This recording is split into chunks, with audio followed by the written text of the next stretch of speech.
नमस्कार दोस्तों, अच्छे होंगे आप सब। आप सबके जो कमेंट आ रहे हैं वीडियो के ऊपर वो उत्साहित करने वाले हैं और इसी प्रकार से आप वीडियो को देखते रहें और आपके साथ जो आपके पास जो भी पाठ्य सामग्री है उसे आप पढ़ते रहें। तो मुगल प्रशासन जो है उसी के अंदर एक टॉपिक बीच में और आता है आपके शेरशाह सूरी का जो प्रशासन है उसको मुगलों के अंतर्गत ही पढ़ा जाता है। तो आज हम बात करेंगे शेरशाह सूरी के प्रशासन के बारे में। शेरशाह सूरी का प्रशासन जो है इसकी हम बात कर रहे हैं और शेरशाह सूरी जो है इसको फरीद के नाम से भी जाना जाता है। तो शेरशाह सूरी के प्रशासन की यदि हम बात करें तो आप देखो इसके प्रशासन को भी हम कई भागों में बांट करके पढ़ सकते हैं। जैसे सबसे पहले हम बात कर लें इसके केंद्रीय प्रशासन के बारे में, फिर हम इसका प्रांतीय प्रशासन देख लेते हैं और प्रांतीय प्रशासन को लेकर के कुछ विवाद है। उन विवादों में हम एक तो बात कर लेंगे परमात्मा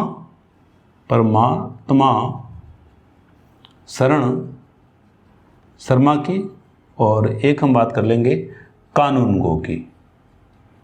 तो शेरशाह सूरी का यदि हम देखें केंद्रीय प्रशासन, तो शेरशाह सूरी का जो केंद्रीय प्रशासन है जो परंपरागत फारसी मॉडल है उसी पर आधारित था। और परंपरागत जो फारसी मॉडल है वो हम सल्तनत काल में भी देखते हैं। तो सल्तनत काल के अंदर जितने भी डिपार्टमेंट रहे हैं, जितने भी अधिकारी रहे हैं, वो सारे के सारे शेरशाह सूरी के समय भी हम देखते हैं। तो केंद्र के स्तर पर शेरशाह सूरी के द्वारा कोई बड़ा परिवर्तन नहीं किया गया। जो व्यवस्थाएं पहले चली आ रही थी उन्हीं व्यवस्थाओं को शेरशाह सूरी के द्वारा अपना लिया जाता है। तो इसी को हम परंपरागत फारसी मॉडल कहते हैं। तो केंद्रीय प्रशासन पर जब भी हम बात करते हैं तो एक बात की जाती है सम्राट की। तो आप देखो कि दिल्ली सल्तनत की बात करें या हम मुगलों की बात करें तो जो सम्राट है, सम्राट सभी जो शक्तियां हैं, सभी शक्तियों का स्रोत रहा है। तो यहाँ भी हम देखते हैं कि जो शेरशाह सूरी है वही सभी शक्तियों का स्रोत है, चाहे वो सैन्य शक्ति है, चाहे वो न्यायिक अधिकार है या वो राजस्व के मामले हैं। सभी में हम देख रहे हैं कि शेरशाह सूरी जो है इसी के निर्णय सर्वोच्च माने गए हैं। दूसरा, सम्राट की जो स्थिति है उसमें हम देखें केंद्रीकृत व्यवस्था की। तो आप देखो कि जैसे सल्तनत में भी हमने बात की, मुगलों में भी हमने बात की, तो यहाँ जो शेरशाह सूरी है वो भी अति केंद्रीकृत जो प्रशासन है केंद्र के स्तर पर हम देखते हैं कि ये भी अति केंद्रीकृत जो व्यवस्था है उसी को ही फॉलो कर रहा है। और हम देखते हैं कि इसके समय जो भी मंत्री रहेंगे उन मंत्रियों की जो स्थिति है वो सचिवों के समान होगी। सचिवों के समान होने का मतलब है कि इनके खुद के पास कोई अधिकार नहीं है, ये उन्हीं बातों को फॉलो कर रहे हैं जो बातें शेरशाह सूरी के द्वारा कही जा रही है, या शेरशाह सूरी जिन बातों के लिए इनको आदेशित कर रहा है उन्हीं बातों का ये पालन करते हैं। तो जो मंत्री हैं, मंत्री की जो स्थिति है वो हम देखते हैं कि सचिवों के समान रही है और ये भी अति केंद्रीकृत व्यवस्था को अपनाता है। और सभी शक्तियों का जो स्रोत है वो आपके कौन रहा है? सम्राट रहा है। और ये परंपरागत फारसी मॉडल है। तो परंपरागत फारसी मॉडल में यदि हम देखें तो आप देखो कि परंपरागत फारसी मॉडल की यदि हम बात करें तो आप देखोगे कि बहुत सारे जो अधिकारी हैं, या हम यूं कहें कि हूबहू जैसे सल्तनत काल के जो पदाधिकारी हैं वही आपको यहाँ दिखाई देंगे। एक शब्द आता है दीवान। दीवान का मतलब होता है डिपार्टमेंट, विभाग। तो इसके समय हम देख रहे हैं कि कई सारे विभाग थे। जैसे एक विभाग है दीवान ए विजारत, दीवान ए विजारत। इसी प्रकार से एक और, अब मैं थोड़ा शॉर्ट में लिख रहा हूँ यहाँ, इसी प्रकार से एक आपके डिपार्टमेंट है दीवान ए आरिज। एक आप डिपार्टमेंट देखते हैं दीवान ए कजा। एक आप डिपार्टमेंट देखते हैं दीवान ए इंसा। एक डिपार्टमेंट आपके दीवान ए रसालत, दीवान ए रसालत। तो आप देखो कि जो सल्तनत काल में हम जिन अधिकारियों की बात करते हैं उसी प्रकार के जो अधिकारी हैं वो आपको दिखाई दे रहे हैं। कहाँ पर? शेरशाह सूरी का जो प्रशासन है उसमें आप इन अधिकारियों को देख रहे हैं। तो आप देखें कि भाई इनका कार्य क्या है। तो जो सल्तनत काल में जो इनका कार्य है वही इनका यहाँ कार्य रहेगा। जैसे दीवान ए वजारत की यदि हम बात करें तो आप देखें ये क्या कार्य करेगा, ये राजस्व या वित्त संबंधी जो मामले थे उनको ये देखा करता था। एक बात मैं आपको बताऊं, शेरशाह सूरी का जो भी प्रश्न आएगा केंद्रीय प्रशासन में से शेरशाह सूरी के बहुत कम प्रश्न आते हैं, लेकिन यदि आप मेंस लिख रहे हैं या कोई विश्वविद्यालय का एग्जाम लिख रहे हैं तो वहाँ आपको ये सपोर्ट करेगा। तो दीवान ए वजारत जो है ये राजस्व और वित्त से संबंधित मामले देखा करता था। दीवान ए आरिज की यदि हम बात करें तो ये आप देखो कि वर्तमान के रक्षा मंत्री के समान हुआ करता था, अर्थात सेना की जो भी आवश्यकताएं हैं उन सभी आवश्यकताओं को ये पूरी किया करता था दीवान ए आरिज। तो सेना से संबंधित आपके पद रहा है। फिर दीवान ए कजा, तो यहाँ जो शब्द है कजा, कजा शब्द बना है काजी से, और काजी का जो संबंध है वो किससे रहता है? काजी का संबंध रहता है न्याय विभाग से। तो यहाँ जो दीवान ए कजा है ये आपके संबंधित है किससे? न्याय विभाग से। हालांकि जो सबसे बड़ा जो न्यायाधीश है वो आपके कौन रहेगा? शेरशाह सूरी या सम्राट सबसे बड़ा न्यायाधीश हुआ करता था। हम अभी अलग से बात करेंगे न्याय प्रशासन के बारे में भी। फिर एक डिपार्टमेंट है दीवान ए इंसा। अब दीवान ए इंसा जो है नाम से पता चल रहा है कि दीवान ए इंसा पत्राचार से संबंधित कार्य किया करता था। तो आपको एक बात बहुत अच्छे से ध्यान रखनी है कि एक हमने पद आगे लिखा है दीवान ए रसालत। दीवान ए रसालत जो है ये भी आप देखो कि संबंधित रहेगा किससे? पत्राचार से। लेकिन दोनों के पत्राचार में फर्क क्या है? तो दीवान ए इंसा जो है ये पत्राचार कर रहा है किसके बीच में? सम्राट कोई भी आदेश दे रहा है तो सम्राट के जो अधीनस्थ जो अधिकारी हैं, सम्राट के जो अधीनस्थ हैं उन्हें वो सम्राट की सूचना को बता रहा है कि जैसे सम्राट ने कोई जन कल्याणकारी कार्य किया या सम्राट कोई अन्य कार्य कर रहा है, तो ये जो कार्य है ये दीवान ए इंसा कर रहा है कि सम्राट के आदेशों को उसके अधीनस्थों तक पहुंचाया करता था। ठीक है। जबकि दीवान ए रसालत जो है इसकी यदि हम बात करें तो आप देखो कि ये वर्तमान के विदेश मंत्री के समान हुआ करता था। वर्तमान के विदेश मंत्री के समान था। तो अब देखो विदेश मंत्री क्या करता है? दूसरे राज्यों के साथ हमारे संबंध अच्छे रहें, तो ये जो दायित्व है वो विदेश मंत्री के ऊपर होता है। तो पत्राचार किस प्रकार का? पत्राचार जो दो स्टेट के बीच जो पत्राचार है, या यूं बात करें दो राज्यों के बीच जो पत्राचार है, या एक राजा का दूसरे राजा को जो संदेश है वो पहुंचाना किसका कार्य हुआ करता था? दीवान ए रसालत का कार्य हुआ करता था। मतलब राजनयिक, ये शब्द आप ध्यान रखेंगे कि राजनयिक पत्राचार जो है वो किया जा रहा है दीवान ए रसालत के द्वारा, और बाकी जो सामान्य जो पत्राचार है वो किया जा रहा है आपके दीवान ए इंसा के द्वारा। ठीक है। तो दीवान ए इंसा संबंधित है किससे? पत्राचार से, जबकि दीवान ए रसालत जो है वो वर्तमान के विदेश मंत्री के समान हुआ करता था। फिर एक और डिपार्टमेंट है आपके दीवान ए बरीद। दीवान ए बरीद जो है आपके ये संबंधित था किससे? गुप्तचरी जो डिपार्टमेंट है उसका ये प्रमुख हुआ करता था। ठीक है। तो ये आप देखो कि सारी की सारी जो बातें हैं हम सल्तनत काल में भी देखते हैं। तो जो केंद्रीय जो प्रशासन है वो रहा है किस आधार पर? फारसी मॉडल पर आधारित रहा है। तो इन बातों को आप ध्यान रखेंगे, स्क्रीनशॉट लेना चाहें तो ले लीजिए। तो ये केंद्र के स्तर पर जो पदाधिकारी हैं उनके बारे में बात की। अब हम बात करें शेरशाह सूरी का जो प्रांतीय प्रशासन है वो किस प्रकार से रहा होगा। तो इसमें दो बातें हैं। एक तो बात कर रहे हैं परमात्मा शरण शर्मा, और एक बात कर रहे हैं आपके कानून गो। अब परमात्मा शरण शर्मा और कानून गो की बातों को देखें तो परमात्मा शरण शर्मा जो है वो ये बात कह रहे हैं कि शेरशाह सूरी के समय हम देखते हैं कि प्रांतीय जो शासन व्यवस्था है वो थी।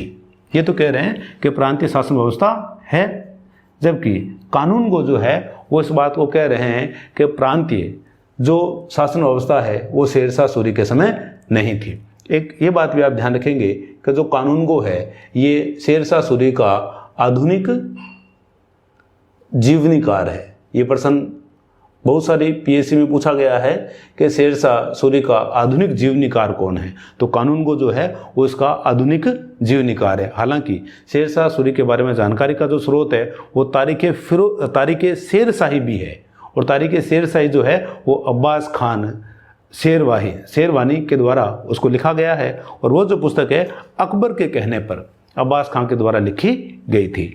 तो कानूनगो आधुनिक जीवनीकार है शेरशाह सूरी का। ये कह रहा है कि इसके समय किसी भी प्रकार की कोई प्रांतीय व्यवस्था नहीं थी, और इसने कहा कि शेरशाह सूरी ने अपने संपूर्ण साम्राज्य को 47 सरकारों में इसने विभाजित किया था। ये बात इसके द्वारा कही गई, और प्रांत के स्तर पर कोई व्यवस्था नहीं थी। जबकि परमात्मा शरण शर्मा जो है वो ये कह रहे हैं कि भाई प्रांतीय व्यवस्था थी, और शेरशाह सूरी के समय एकता, ये देखो ये शब्द भी हम सल्तनत काल में देखते हैं। इन्होंने कहा कि भाई पूरा जो साम्राज्य है, पूरा साम्राज्य विभाजित था किसके अंदर? एकता में विभाजित था, और एकता जो है फिर बंटी हुई थी किसके अंदर? सरकार के अंदर। और सरकार जो है वो बंटी हुई थी परगना में, और परगना जो है वो डेल व मौजा और फिर था आपके गांव। ठीक है, तो परमात्मा शरण शर्मा कह रहे हैं भाई साम्राज्य जो है उसका एकता में विभाजन था। लेकिन अब एकता की यदि हम बात करें तो आप देखो कि प्रांतीय शासन व्यवस्था जो है मध्यकाल में स्थापित की गई अकबर के द्वारा। और यदि आपके कभी प्रश्न आए कि मध्यकाल के अंदर प्रांतीय शासन व्यवस्था स्थापित करने का जो श्रेय है वो किसे दिया जाता है, तो हमारा उत्तर रहेगा अकबर। और यहाँ जो एकता है, एकता जैसी इकाई तो थी, लेकिन इस एकता में किसी भी प्रकार की आपस में जो एकताएं थी उनमें समरूपता नहीं थी। मतलब इन सब का जो शासन है वो एक समान नहीं था। जबकि हमने मुगल काल में देखा कि जितने भी प्रांत थे सभी प्रांतों पर हमने देखा कि एक जैसे अधिकारी हुआ करते थे। तो वहाँ एक समरूपता देखते हैं। क्यों? क्योंकि वहाँ अच्छे से प्रांतीय व्यवस्था स्थापित हो जाती है। जबकि यहाँ एकता जैसी इकाई तो है, लेकिन इसमें किसी भी प्रकार की कोई समरूपता नहीं है। अब यदि हम बात करें सरकार की, तो आप देखो कि जो कानूनगो है, कानूनगो ने सरकारों की संख्या कितनी बताई है? 47। जबकि दूसरे जो इतिहासकार हैं वो बात करते हैं कि सरकारों की जो संख्या है शेरशाह सूरी के समय में वो थी 63। अब कानूनगो की इस बात को यदि हम जांचें तो हमें ऐसा ज्ञात होता है कि 47 जो सरकारें हैं वो केवल कहाँ थी? बंगाल के अंदर थी, बंगाल के अंदर ही थी। अब बंगाल में आपके दिमाग में बात आ रही होगी कि बंगाल में इतनी ज़्यादा सरकारें क्यों स्थापित हो गई है। तो आप देखो कि बंगाल जो है, बंगाल चाहे मुगल रहे हैं, चाहे दिल्ली के सुल्तान रहे हैं, या सुल्तानों से पहले की यदि हम बात करें प्राचीन भारत की, तो आप देखो कि जो बंगाल है, बंगाल बहुत ही दुरुस्त प्रांत हुआ करता था। और बंगाल दुरुस्त प्रांत होने के कारण केंद्रीय सत्ता से ये काफ़ी दूर हुआ करता था। इस कारण यहाँ अक्सर विद्रोह वगैरह हो जाया करते थे। तो इसी बात को ध्यान में रखते हुए जो शेरशाह सूरी है, शेरशाह सूरी ने बंगाल को किसी एक व्यक्ति को न दे करके बंगाल को 47 जो सरकारें हैं उसमें शेरशाह सूरी के द्वारा बंगाल को विभाजित कर दिया, ताकि अब इस प्रांत के इतने यदि हम टुकड़े कर देंगे तो ये जो 47 जो यहाँ अधिकारी होंगे, इन अधिकारियों पर आसानी से नियंत्रण रखा जा सकेगा, और इनके पास कोई ज़्यादा बड़ा भूभाग भी नहीं होगा, और ना ही इनके पास कोई बड़ी राजस्व वसूली होगी। इस कारण जो शेरशाह सूरी है उसने बंगाल को 47 सरकारों में शेरशाह सूरी ने विभाजित कर दिया था। अब हम देखते हैं कि जो सरकार है, सरकार के स्तर पर अधिकारी कौन से रहे थे, क्या क्या अधिकारी हुआ करते थे आपके सरकार के स्तर पर। तो सरकार की यदि हम बात करें तो सरकार में आप देखो कि प्रमुख रूप से 2 अधिकारी हुआ करते थे। 2 अधिकारी कौन कौन से? एक हम देखते हैं अधिकारी था सिकदार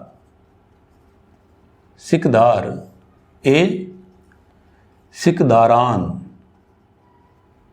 और एक अधिकारी था आपके मुंसिफ ए मुंसिफान। अब ये जो अधिकारी हैं, ये अधिकारी कार्य क्या करते थे? तो जो सिकदार ए सिकदारान जो अधिकारी है, ये सर्वोच्च अधिकारी हुआ करता था। कहाँ का? सरकार का। और आप देखो कि ये संबंधित था किससे? नागरिक प्रशासन से। भाई जो नागरिक प्रशासन है, अर्थात यहाँ कानून शांति व्यवस्था स्थापित करना जो कार्य है, वो सिकदार ए सिकदारान का हुआ करता था। और एक बात आप ध्यान रखेंगे कि इसके पास जो मामले थे वो थे फौजदारी न्याय के। यदि सरकार के स्तर पर जो फौजदारी न्याय है वो किया जाता था किसके द्वारा? सिकदार ए सिकदारान के द्वारा। क्यों? क्योंकि हम देखते हैं कि इसके पास एक सैन्य जो टुकड़ी है वो भी इसके पास हुआ करते थे। ठीक है। जबकि दूसरा जो अधिकारी है मुंसिफ ए मुंसिफान जो अधिकारी है, ये राजस्व और वित्त से संबंधित, राजस्व और वित्त से संबंधित जो मामले हैं किस स्तर के? सरकार के स्तर के। केंद्र के स्तर के लिए हमने क्या देखा है? दीवान ए वजीरात, जिसका प्रमुख हुआ करता था आपके वजीर। केंद्र पर वो कार्य देख रहा है, जबकि सरकार के स्तर पर ये जो कार्य हैं देखे जाते हैं मुंसिफ ए मुंसिफान के द्वारा। दूसरा, ये जो दीवानी जो न्याय है, दीवानी न्याय किया जाता था किसके द्वारा? मुंसिफ ए मुंसिफान के द्वारा। ठीक है। तो ये यहाँ ये बात ध्यान रखनी है कि जो सभी प्रकार के जो न्याय है वो ये नहीं कर रहा है। ठीक है। ये आपके दीवानी न्याय का कार्य कर रहा है मुंसिफ, और फौजदारी जो न्याय है वो जुड़ा हुआ किससे? सिकदार ए सिकदारान के साथ। ठीक है। तो ये दूसरा प्रमुख अधिकारी हुआ करता था किस स्तर पर? सरकार के स्तर पर। ठीक है। और सरकार के स्तर पर जो सिकदार ए सिकदारान या मुंसिफ मुंसिफान की जो नियुक्तियां हैं वो होती थी केंद्र के स्तर से या सम्राट के द्वारा। तो ये दो अधिकारी रहे हैं आपके सरकार पर। ठीक है। जबकि बंगाल की यदि हम बात करें तो बंगाल में एक अधिकारी और हुआ करता था। ठीक है। बंगाल में अमीर ए बंगाल, ये भी एक अधिकारी है, लेकिन ये केवल बंगाल के अंदर था। अमीर ए बंगाल या अमीन ए बंगाल, ये अधिकारी केवल आप कहाँ देख रहे हो? बंगाल के अंदर देख रहे हो। देखिए बात ध्यान। फिर आप देखो कि जो सरकार है, ठीक है, सरकार की वर्तमान में यदि हम बात करें तो ये इकाई आपके किसके समान है? जिले के समान। सरकार जो है वर्तमान के जिले के समान हुआ करती थी। पूरे साम्राज्य में यदि हम बात करें तो कानून को तो बात करता है 47 की, लेकिन बाकी जो इतिहासकार हैं वो कहते हैं कि सरकारों की जो कुल संख्या है वो 63 हुआ करती थी। तो हमें कानूनगो की जो बात है वो बंगाल के स्तर पर हमें सही लगती है। फिर अगला जो अधिकारी है वो आपके रहेंगे किस स्तर पर? परगना के स्तर पर। तो हम देखते हैं कि परगना पर जो आपके अधिकारी हैं वो कौन से रहेंगे? परगना पर हम देखते हैं कि एक अधिकारी है सिकदार। सिकदार, ठीक है, यहाँ ध्यान रखना, ये सिकदार है, सिकदारान है, ये केवल सिकदार है। फिर एक है आपके मुंसिफ। मुंसिफ या इसको आमिल, मुंसिफ या इसको आमिल कहा जाता था। और एक यहाँ और अधिकारी होता था खजानदार। खजानदार। तो ये तीन अधिकारी हमें मिल रहे हैं किस स्तर पर? परगना के स्तर पर। और इसको इनके नाम से ही हमें ज्ञात हो रहा है कि सिकदार क्या कार्य करेगा। जो कार्य यहाँ सिकदार है सिकदारान कर रहा है वही कार्य परगने के स्तर पर इसके द्वारा किए जाएंगे।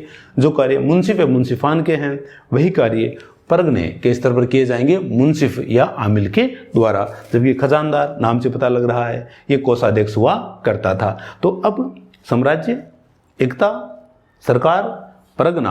अब आप देखो दो शब्द हो रहे हैं, डेल और मोजा। इसी प्रकार के जो शब्द हैं हमने देखे थे मुगल काल में, हमने वहाँ शब्द देखे थे कौन से? मावदा, या हमने शब्द देखे थे दीह।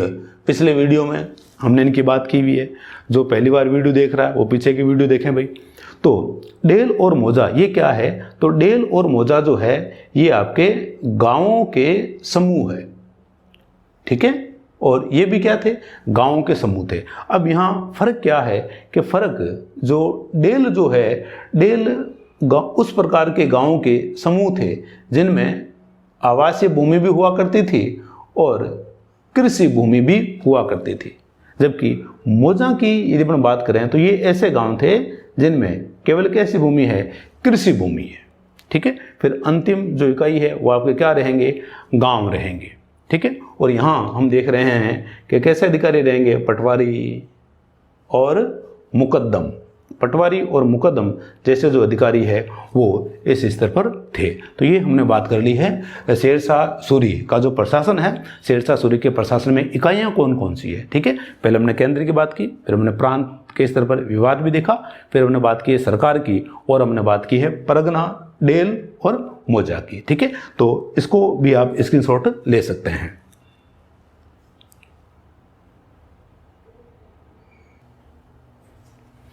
तो ये हमने बात कर ली इसके प्रशासन की। प्रशासन में हम एक और देखते हैं, न्याय प्रशासन। तो ये वाला जो है न्याय प्रशासन, आप देखो कि शेरशाह सूरी के यहाँ से भी खूब प्रश्न आते हैं कि भाई इनका न्याय प्रशासन कैसा रहा है। तो अभी हमने बात की है कि जो सर्वोच्च जो आपके न्यायाधीश है वो कौन रहेगा, सर्वोच्च न्यायाधीश रहेगा आपके सम्राट खुद। ठीक है, और ये कोई विशेष दिन था क्या जिस दिन सम्राट स्वयं न्याय किया करते थे, बुधवार को ये स्वयं न्याय किया करते थे। इसके अलावा आप देखो काजी है मीर ए अदल है, काजी मीर ए अदल। और शेरशाह सूरी के जो अधिकारी हैं, जैसे अभी हमने बात की थी दीवानी और फौजदारी जो मामले थे उनमें हमने अलग अलग न्याय के अधिकारी देखे थे। दीवानी किसने किया था, मन में बोल लो सारे, दीवानी किया था किसने, फौजदारी जो था वो अभी हमने बात की है सिकदार ए सिकदारान। ठीक है, और दीवानी के लिए हमने बात की है मुंसिफ ए मुंसिफान। इसी प्रकार से परगने के स्तर पर भी होता था। तो हम देखते हैं कि शेरशाह सूरी के जो अधिकारी हैं वो भी न्याय का कार्य कर रहे हैं। काजी और मीर ए अदल जैसे जो लोग हैं वो भी नियुक्त हैं। सम्राट खुद न्याय कर रहा है और स्पेशली सम्राट बुधवार को न्याय किया करता था। अब न्याय में यदि हम बात करें तो दंड व्यवस्था कैसी हुआ करती थी, तो आप देखें कि दंड व्यवस्था जो है वो शेरशाह सूरी की बहुत कठोर हुआ करती थी। और ये न्याय जो है न्याय को सर्वोत्तम कार्य मानता था। एक कभी प्रश्न पूछा जाए, शेरशाह सूरी सर्वोत्तम कार्य किसको मानते हैं, न्याय को। सर्वोत्तम जो कार्य है वो ये मानते थे न्याय को। क्यों, क्योंकि शेरशाह सूरी इस बात को कहते थे कि न्याय जो है वो हिंदू और मुस्लिम दोनों में ही एक जैसे मानकों को स्थापित करता है। इसके कारण ये न्याय को सर्वोत्तम कार्य कहते थे और किसी भी प्रकार की पूजा या इबादत से भी न्याय को श्रेष्ठ बताते थे। और न्याय करते वक्त इनके सामने इनके कोई परिवार का कोई व्यक्ति आ जाता तब भी देखा नहीं करते थे, सबको समान रूप से न्याय दिया करते थे। और आप देखो कि इन्होंने एक बार अपना जो अधिकारी होता है मुहस्सिब, उसको भी इन्होंने मृत्युदंड दे दिया था या उसका वध इन्होंने करवा दिया था। एक बार अपना जो भतीजा है उस भतीजे ने किसी महिला के ऊपर पान का पत्ता वगैरह फेंक दिया तो उसको उन्होंने दंडित किया। तो इन्होंने न्याय पर काफ़ी महत्व दिया है। और आप देखो कि इनकी न्याय व्यवस्था जो है इसकी जो प्रशंसा है वो करता कौन है, बदायूनी। बदायूनी जो है वो भी आगे चल कर के इनकी न्याय व्यवस्था की प्रशंसा करते हैं। और बहुत सारे इतिहासकार हैं, चाहे कानूनगो है, परमात्मा शरण शर्मा है, ये भी इनकी न्याय व्यवस्था की प्रशंसा करते हैं। लेकिन एक क्वेश्चन है जो अक्सर परीक्षाओं में आया करता है, वो कथन किसका है, आप बताएं। कि शेरशाह सूरी के अंदर, शेरशाह सूरी के शासन के अंदर इस प्रकार की व्यवस्थाएं स्थापित हो चुकी थी कि कोई बुढ़िया भी सोने का टोकरा लेकर के सर पर एक स्थान से दूसरे स्थान पर जा सकती थी, या कोई भी व्यापारी निर्भीक होकर के, चाहे वो रेगिस्तान में है या वो किसी अन्य स्थान पर है, निर्भीकता से वो सो सकते थे। तो ये जो कथन है ये कथन किसका है, अब्बास खां शेरवानी। ठीक है, तो इस कथन को आप ध्यान रखोगे। ठीक है, फिर न्याय में आप देखो कि इन्होंने एक नवीन व्यवस्था को स्थापित करने का इन्होंने प्रयास किया था। और क्षेत्रीय उत्तरदायित्व,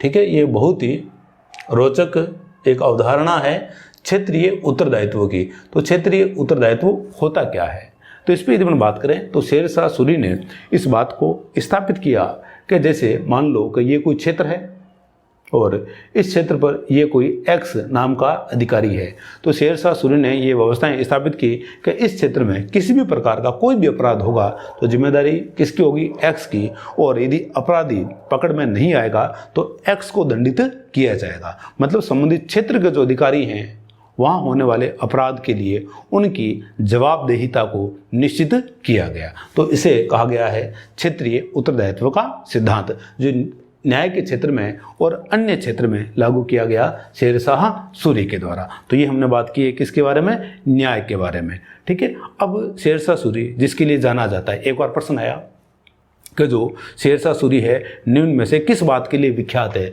तो आप ध्यान रखना अपने शासन संबंधी सुधारों के लिए। दूसरा आपसे प्रश्न यदि पूछा जाए कि जो शेरशाह सूरी है, शेरशाह सूरी अकबर का अग्रगामी माना जाता है निम्नलिखित में से किस क्षेत्र में से। यदि मान लो आपको 4-5 यदि क्षेत्र देवें तो आप ध्यान रखेंगे कि जो भू राजस्व के जो सुधार थे शेरशाह सूरी के, उनको लगातार किया था किसने, अकबर ने, ठीक है। तो ये अपने भू राजस्व का जो प्रशासन है उसके लिए शेरशाह सूरी जाना जाता है, ठीक है। तो अब हम बात करते हैं इसके भू प्रशासन की। स्क्रीनशॉट ले लीजिए।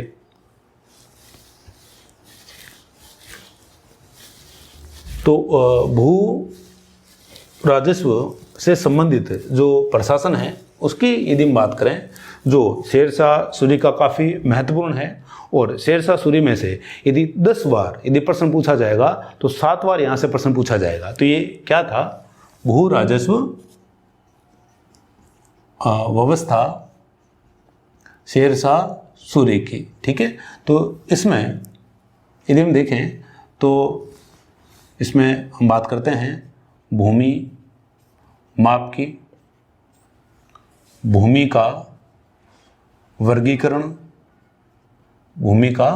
वर्गीकरण, फिर हम देखते हैं एक रई या रे, ठीक है। फिर अतिरिक्त कुछ कर हैं, उन करों की बात करते हैं, अतिरिक्त कर, और एक हम देखते हैं भू राजस्व की दर क्या थी, और एक बात करते हैं सभी क्षेत्रों की, और यहीं एक हम बात कर लेते हैं भू राजस्व का उद्देश्य और किसानों से संबंध। बहुत इंपॉर्टेंट है ये, यहाँ से प्रश्न आएगा आपके। तो भू राजस्व व्यवस्था में यदि हम बात करें तो शेरशाह सूरी की जो भू राजस्व व्यवस्था है इसका उद्देश्य क्या था, क्या उद्देश्य रहे इसके। तो सबसे पहली बात राजकोष में वृद्धि, सभी का उद्देश्य रहता है। सामान्य सी बात है कि कोई भी शासक जो है अपने राजकोष को बढ़ाना चाहेगा, तो इसका जो भू राजस्व प्रशासन जो है इसमें भी ये बात कर रहा है किसकी, राजकोष में वृद्धि की। फिर आप देखें किसानों की स्थिति में सुधार, किसानों की जो स्थिति है उसमें सुधार की ये बात कर रहा है ये, ठीक है। तो ये एक बड़ी बात थी कि भाई किसानों की स्थिति में ये सुधार की बात कर रहा है, ठीक है। तो अब इन उद्देश्यों के लिए इसने अपनी भू राजस्व जो प्रणाली है उसको लागू किया। तो अब इसने किसानों के साथ किस प्रकार के संबंध स्थापित किए, तो आप ध्यान रखना ये किसानों के साथ सीधा संबंध स्थापित करता है, और जब भी किसानों के साथ सीधा संबंध स्थापित किया जाता है तो उस व्यवस्था को हम कहते हैं रैयतवाड़ी प्रणाली। तो इसने भी रैयतवाड़ी जो प्रणाली है उसको इसने लागू किया, और दूसरा इसको किसानों की प्रणाली भी कहते हैं। कभी आपका प्रश्न आए कि किसानों की जो प्रणाली है वो किसके द्वारा लागू की गई है, शेरशाह सूरी के द्वारा प्रश्न पूछा जाए शेरशाह सूरी की भूमि व्यवस्था किस प्रकार की है, रैयतवाड़ी प्रकार की है ये, ठीक है। अब रैयत बड़ी प्रकार की है और इसने किसानों से सीधा संबंध स्थापित किया है। तो किसानों से सीधा संबंध इसने स्थापित क्यों किया? पहली बात, क्यों? क्योंकि आप देखो कि अक्सर हम देखते हैं कि सम्राट और किसान, सम्राट और किसान के बीच हम देखते हैं कि बहुत सारे मध्यस्थ हुआ करते हैं और ये जो मध्यस्थ है अक्सर किसानों का शोषण किया करते थे। तो इस शोषण से समाप्ति के लिए और राजकोष में या राजस्व में वृद्धि के लिए, क्यों? क्योंकि नहीं तो यहाँ से मान लो कि वसूली इन्होंने की 10 और 2 ये 20 में रख लेते थे, 8 यहाँ तक पहुँचता था। ठीक है। तो इसके लिए शेरशाह सूरी ने रैयतबाड़ी या किसानों की प्रणाली अपनाई और इस प्रणाली में शेरशाह सूरी ने इन मध्यस्थों को समाप्त कर दिया ताकि डायरेक्ट किसान से संबंध जब स्थापित किए जाएंगे तो किसान जो है, किसान का भी शोषण नहीं होगा और राजकोष में भी वृद्धि होगी। इस बात को आप ध्यान रखेंगे। फिर आप देखो कि किसानों से सीधा संबंध स्थापित करने के लिए इसने क्या अपनाया। ठीक है। तो एक शब्द आप सुनते हैं पट्टा, जो आज भी हम सुनते हैं। ठीक है। और एक शब्द होता है कबूलियत। तो पट्टा और जो कबूलियत है ये क्या थे? ठीक है। तो अब यदि हम बात करें पट्टा की, तो देखो पट्टा क्या है। तो जो पट्टा है ये दिया जाता था किसको? किसान को। ठीक है। या इसको हम कह सकते हैं अधिकार पत्र, पट्टा या इसको अधिकार पत्र कह दिया गया है। ठीक है। और ये किसान को दे दिया जाता था और इसमें भूमि का प्रकार, कि भाई भूमि किस प्रकार की है, उत्तम है, मध्यम है या निम्न है, वो लिखा जाता था। दूसरा, इसमें राजस्व भी लिख दिया जाता था कि भाई इसको रेवेन्यू देना कितना है, वो भी इसी के अंदर लिख दिया जाता था ताकि किसान को किसी भी प्रकार की समस्या न हो। दूसरा, इसमें फसलों की जो दर है वो भी इसमें लिख दी जाती थी। ठीक है। तो ये आपके पट्टा जारी किया जा रहा है, सम्राट के द्वारा दिया जा रहा है किसको? किसान को। और दूसरा है कबूलियत। कबूलियत लिखवाई जाती थी किससे? किसानों से। जो किसान है वो कबूलियत लिखता था कि भाई मैं इस ज़मीन को जोत रहा हूँ और इस ज़मीन पे जो राजस्व बनेगा वो मेरे द्वारा दे दिया जाएगा। ठीक है। तो ये आपके पट्टा और कबूलियत जो है ये जारी किए जाते थे और ये हिंदवी और फारसी इन दोनों भाषाओं में लिखे जाते थे। हिंदी में भी लिखे जाते थे और फारसी में भी लिखे जाते थे। आगे चल करके अकबर के द्वारा हिंदवी या हिंदुस्तानी जो भाषा थी उसको उसने बंद करवा दिया था और केवल किसमें रही बात? फारसी में बातें, फारसी में ही राज के आदेश वगैरह जारी होते थे। ठीक है। तो ये हमने बात कर ली है किसान से संबंध किस प्रकार सा है, किस प्रकार का है और उसका उद्देश्य क्या रहा। ठीक है। अब इसकी शॉट आप ले लीजिए, मैं साइड में रहता हूँ वैसे ही। तो अब ये बात हुई। अब इसने जो भूमि सुधार है उसके लिए और इसने क्या किया? तो भूमि सुधार के लिए जो शेरशाह सूरी है ये भूमि की माप करवाता है या भूमि की ये पैमाइश करवाता है। तो भूमि की माप या पैमाइश ये करवाता किससे था? तो आप इस बात को ध्यान रखेंगे कि सबसे पहले जरीब के द्वारा भूमि की जो नाप है या भूमि की जो माप है वो किसने करवाई थी? शेरशाह सूरी ने करवाई थी। ठीक है। तो जरीब से भूमि की माप करवाई उसने। दूसरा, सिकंदरी गज, और नाम से पता लग रहा है सिकंदरी गज चलाया किसने था? सिकंदर लोदी के द्वारा चलवाया गया था ये। ठीक है। और ये वर्तमान का जो मीटर है उसका 3/4 हुआ करता था ये। ठीक है। तो भूमि की इसने माप करवाई किससे? जरीब से और सिकंदरी गज से। और आगे चल करके जो अकबर है वो भी जरीब को जारी रखता है। हालांकि उसकी जरीब और शेरशाह की जरीब में अंतर आ गया था। शेरशाह की जो जरीब है वो मुख्यतः रस्सी की हुआ करती थी, जबकि जो अकबर है, अकबर ने जरीब में कुछ सुधार करवा दिए थे। फिर वर्गीकरण। अब आप देखो कि ये क्या करवाया इसने भूमि का वर्गीकरण करवा दिया और भूमि का वर्गीकरण करवाया इसने 3 भागों में। एक उत्तम, मध्यम और निम्न। ठीक है। तो आपसे प्रश्न पूछा जा सकता है शेरशाह सूरी ने भूमि का वर्गीकरण कितने प्रकार में करवाया, 3 प्रकार से। नाम पूछे जा सकते हैं आपसे, तो इन बातों का भी आप ध्यान रखेंगे, ठीक है। तो नाम से पता लग रहा है उत्तम है जिसकी उत्पादकता ज़्यादा रहेगी, मध्यम की उत्पादकता ठीक ठाक रहेगी, और निम्नतम की जो उत्पादकता वो क्या रहेगी, कम रहेगी। अर्थात हम कह सकते हैं कि ये जो वर्गीकरण है इसका आधार क्या था, उत्पादकता, कि भाई कोई भी जो जमीन है उसमें किस प्रकार का उत्पादन हो रहा है, उस आधार पर ही इस भूमि को वर्गीकृत किया गया था, ठीक है। अब उत्पादकता के आधार पर भूमि का वर्गीकरण कर दिया। अब आप देखें कि जो दर है, दर किस प्रकार से निर्धारित की जाती थी, ठीक है। तो अब कोई भी किसान है, ये मान लो किसान का खेत है, और अब इसका जो खेत है उसमें देखते थे कि भाई जैसे मान लो कि इसके पास ये 25 बीघा ज़मीन है, तो इस 25 बीघा ज़मीन को देखा जाता था, क्योंकि सारी ज़मीन तो एक जैसी हो नहीं सकती है, अपने जानते इस बात को। तो जैसे इसके पास 10 बीघा ज़मीन तो कैसी है, उत्तम प्रकार की है, और मान लिया 10 बीघा जो ज़मीन है वो मध्यम प्रकार की है, और 5 बीघा जो ज़मीन है वो निम्न प्रकार की है। तो अब क्या किया जाता था कि ये जो 10 बीघा ज़मीन है इसमें कई सालों का औसत निकाला जाता था, किसका, उत्पादन का। इसका औसत निकाल लिया। जैसे मान लो कि यहाँ 8 क्विंटल प्रति बीघा उत्पादन है, या मान लिया 5 बीघा प्रति क्विंटल उत्पादन है, या 5 क्विंटल प्रति बीघा उत्पादन है, और यहाँ मान लिया हमने 1 क्विंटल प्रति बीघा उत्पादन है। तो अब इस भूमि का जो औसत है वो निकाल लिया जाता था। जोड़ लेते थे 8 और 13 और 1 14, ठीक है। 14 को डिवाइड कर देते थे, है ना, कि भाई अब इससे क्या है कि औसत निकल जाता था। औसत किसका निकल गया है, उत्पादन का। और उत्पादन का जो औसत निकल गया है, और इस औसत का 1/3 टैक्स लिया जाता था। समझ गए होंगे बात को। किसान है, किसान के पास सारी भूमि एक जैसी नहीं हो सकती है। हम किसान हैं, हम जानते हैं इस बात को। तो देख लिया कि भाई उत्तम कितनी है, मध्यम कितनी है, और निम्न कितनी है।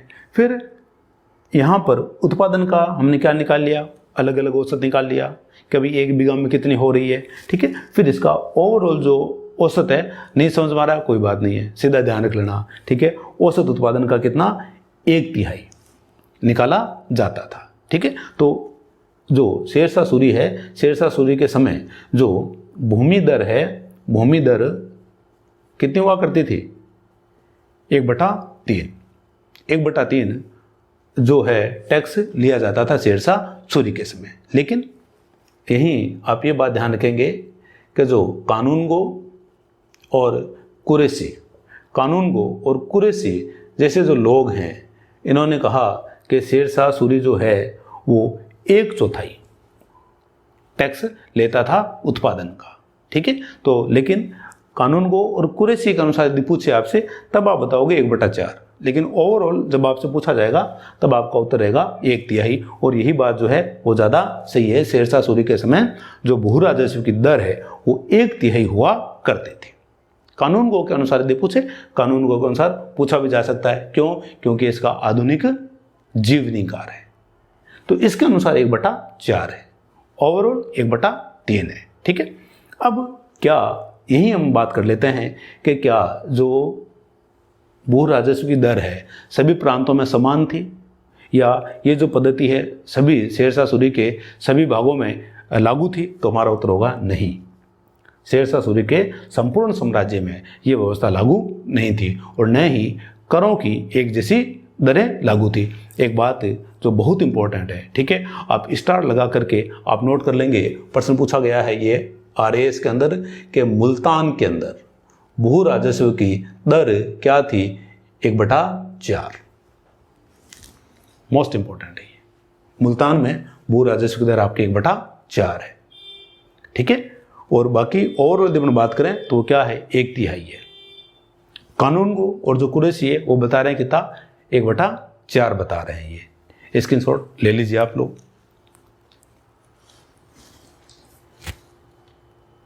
तो इसमें एक और अपना बात करते हैं यहाँ रई की, या रई या आपके रे क्या थे ये, इसमें यदि हम बात करें तो आप देखो कि ये आपके फसलों की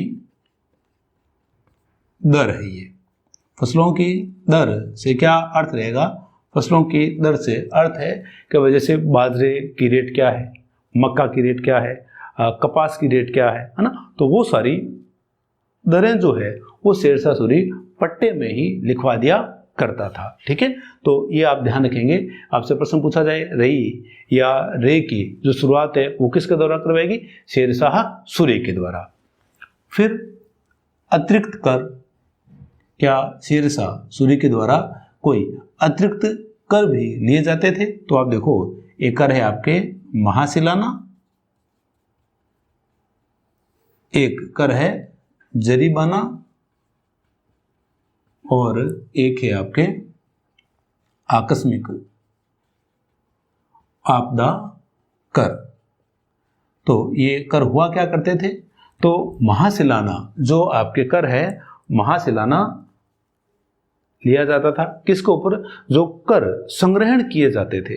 तो करों को संग्रहण करने में जो भी खर्च वगैरह आ रहे हैं तो उनके लिए महासिलाना जो है वो लिया जाता था 5%। ठीक है, फिर जरीबाना, नाम से पता लग रहा है जरीबाना, जरीब किस काम आ रही है? भूमि को मापने के काम आ रही है। तो जरीबाना भूमि को मापने में जो खर्च वगैरह आ रहे हैं उनकी वसूली के लिए जरीबाना जो है वो लिया जाता था आपसे 2.5%।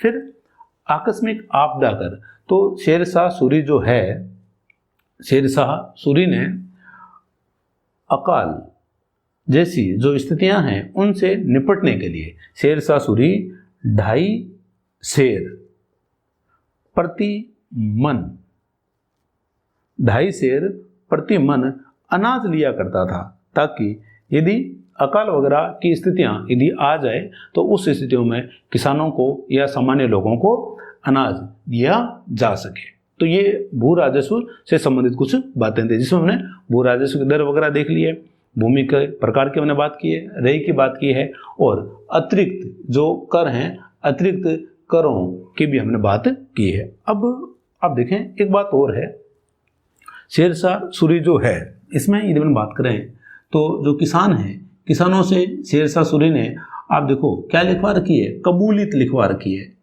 कबूलियत।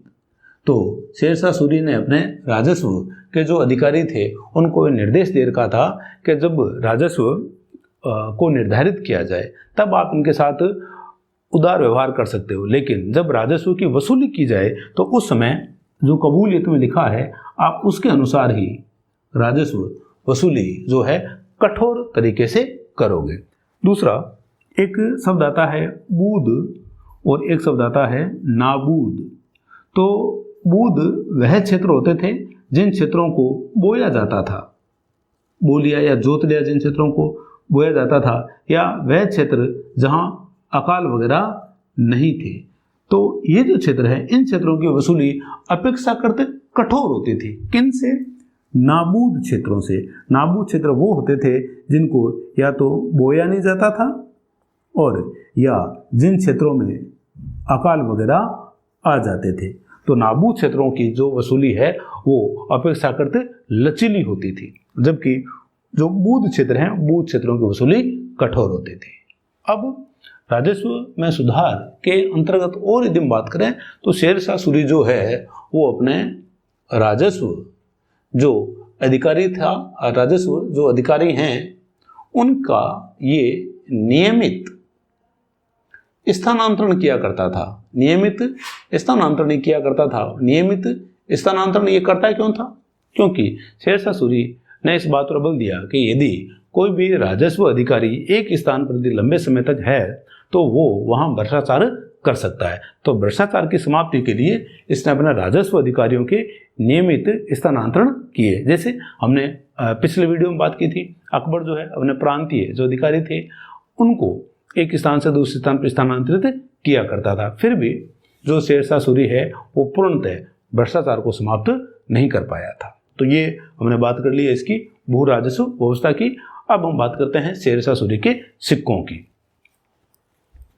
शेरशाह सूरी के जो सिक्के हैं वो कैसे रहे, स्क्रीनशॉट आपने ले लिया होगा। तो शेरशाह सूरी जो है इसने तांबे का, चांदी का और सोने का। तांबे का सिक्का चलाया इसने। तांबे का जो सिक्का था उसे कहते थे दाम, और चांदी का जो सिक्का था उसे कहते थे रुपया, और सोने का जो सिक्का था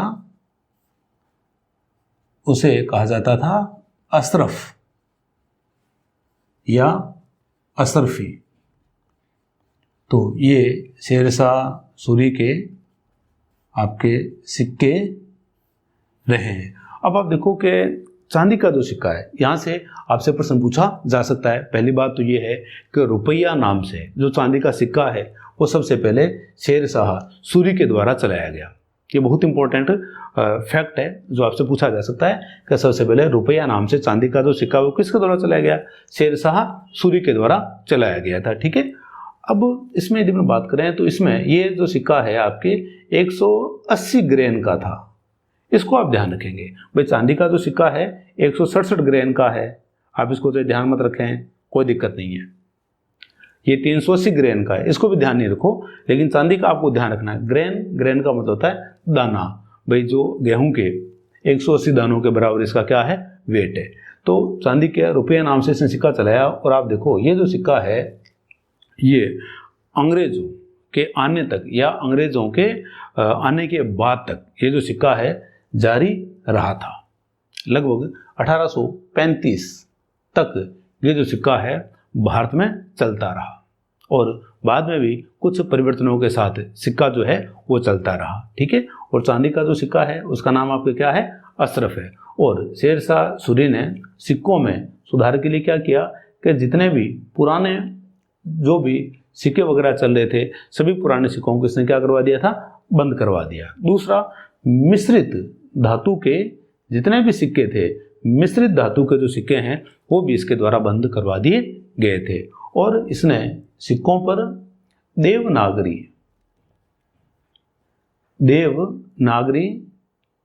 और अरबी भाषाओं में इसने लिखवाया था। तो अपने नाम वगैरह जो हैं उसके लिए इसने देवनागरी और अरबी जो भाषाएं हैं वो इसके द्वारा काम में ली गई थी। ठीक है, तो ये जो शेरशाह सूरी है, शेरशाह सूरी के बारे में हमने बात की कि किस प्रकार का इसका प्रशासन रहा है, क्या इसने प्रशासन में सुधार किया है। अब आप देखो कि एक इस प्रकार का प्रश्न आता है कि शेरशाह सूरी प्रशासनिक व्यवस्थाओं का प्रवर्तक है या सुधारक है? तो आप ध्यान रखेंगे कि शेरशाह सूरी जो है वो नई व्यवस्थाओं का प्रवर्तक नहीं था, केवल क्या था? वो सुधारक था। ठीक है, प्रवर्तक वो होता है कि जो नई चीज़ों को क्या करे? शुरू करे। लेकिन यदि हम बात करें शेरशाह सूरी की जो केंद्रीय जो प्रशासन है वहाँ आप देखो कि वही फारसी मॉडल चला आ रहा था जो सल्तनत काल में था। ठीक है, फिर आप देखो प्रांत के स्तर पर यदि हम बात करें तो प्रांत के स्तर पर किसी भी प्रकार की जो व्यवस्था है वो शेरशाह सूरी के द्वारा लागू नहीं की गई। इन व्यवस्थाओं को शुरू करने का श्रेय किसे दिया जाता है? अकबर को दिया जाता है। फिर यदि हम बात करें जिले के स्तर पर या तहसील के स्तर पर यदि हम बात करें तो यहाँ शेरशाह सूरी जो है किसी नई व्यवस्था को लेकर के नहीं आता है।